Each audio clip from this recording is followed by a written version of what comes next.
Programang ito ay rated SPG, striktong patnubay at gabay ng magulang ang kailangan.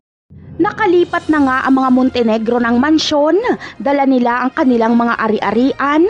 Bag na pera ang nasa lamesa at nanakawan ito ni David. Pinagbabawasan ito ni David dahil ayon sa kanya ay sa dami daw umano nito ay imposibleng may makahalata na binawasan niya ito.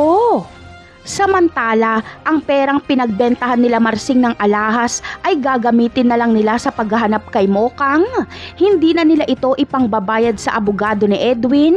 Ayon kasi kay Edwin ay siya na daw ang gagawa ng paraan para makalabas siya. Sasama na lang si Edwin sa pagtakas ng kanyang mga kagrupo.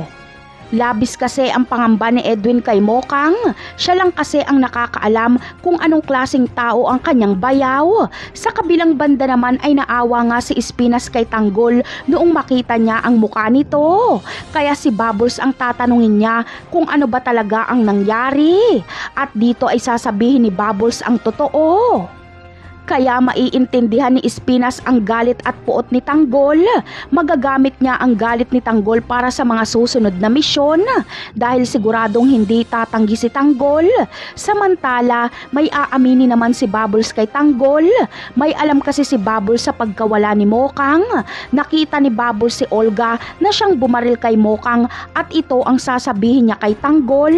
Napakarami pa nating dapat abangan sa mga susunod na episode. Paalam!